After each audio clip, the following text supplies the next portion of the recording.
talking about, hard things that you've done, I really wanted to get a little insight into you being the only woman at the time to complete Navy SEAL training. Yeah. Whoa. Let's hear about that. What was that like? I've always wanted to do it, but I don't know if I think that's like every guy's like dream, but never like not gonna happen. Be able to do it. Yeah. But you completed Navy SEAL training. Yeah. So I had this show called Woman versus Workout. I actually got it from, a modeling casting, and they interviewed me. And at the time I just like was living in South Africa, and I was like wild and free. I was like swimming with sharks. I was doing the world's highest bungee jump, like always barefoot, wild, like let's go. And they interviewed me and they were like, I think we're going to create a show around you. And that was, it was a men's health, women's health program from Rodale.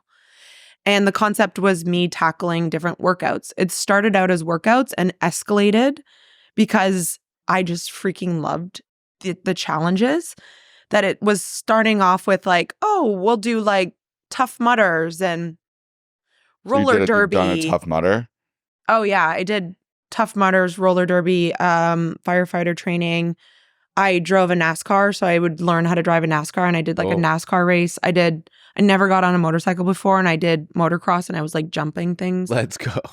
Like it was just insane the way that it escalated, and it just became more and more and more and more because I just loved it. Yeah. I did extreme wakeboarding. I did a 360 on a ramp on a wakeboard. And it's just like that determination. And adrenaline. And that drive. And that like, especially if you put a camera on me, I'm like. Let's go.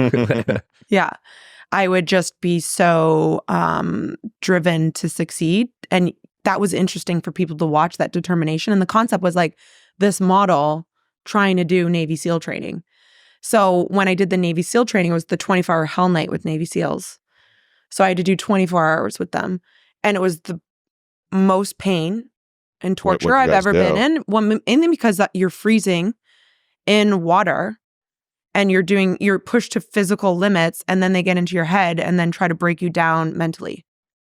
And if there wasn't cameras watching, I would have gave up for sure. I was like, for what? Yeah. Why would I want to do this? But the camera's there. It was like, I think it was like 4 a.m. You're soaking wet. It's so cold. You're in and out of the water, and you're like spinning around on like a baseball bat. You're doing like push-ups, sit-ups. So many men quit. And once you quit in Navy SEAL training, you're out. You're out. Yeah. For sure. I mean, before you go to be a Navy SEAL, you have to complete 24-hour Hell Night. Yeah. Because that will wean out the weak.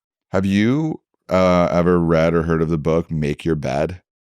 No, but I make my bed every morning. Have you? Let's go. No, I haven't read this book. I haven't read it, but I've heard. What is it? So it's a super short, small book, authored by Admiral William Owens.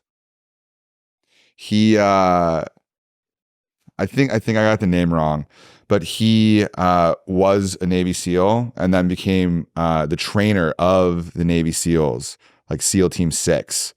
And the book is 10 chapters on lessons that he learned through Navy SEAL training. That set you up for life? Yeah, that's like basically the best guide to follow. It's like why the Do you remember one of the like major tips that you learned? Make your bed. Make your bed. Make your bed every morning? Because all Navy SEALs start the day with a task completed. And then it goes, there's obviously tons of lessons in there, like 10 major lessons. The last chapter is called Never Ring the Bell. And it talks about Hell Week for the Navy SEALs. And if you ring the bell, like if you quit during Hell Week or like the 24-hour Hell Day, you ring the bell and you're out. And they all try to encourage each other to not do it. Yeah, I mean, if it's not an option, it becomes easy, right? Yeah. It's when it's cycling in your head, like, I'm going to give up. I can't do this. 6 more hours. If it's not an option to quit, then you don't. And I think that is something that I've brought to my business. It's like, we didn't fundraise, fine. Like, we're going to keep going. We're going to like prove them otherwise. Quitting's not an option. Quitting's not an option. I also think that your idea of, or just the fact that you had the camera on you kept you going. Yeah. I think we should start a business right there. In the gym, camera's always on. I think that's why there's mirrors, right? So you're like looking at yourself. But maybe like it's mandatory you go live whenever Right? you're working out. I Like, actually my like workouts that. are way better if people are watching for sure. Yeah, it's like kind of why you do group fitness because they like motivate you Yeah, around. for But you should be sure. self-motivated. Yeah.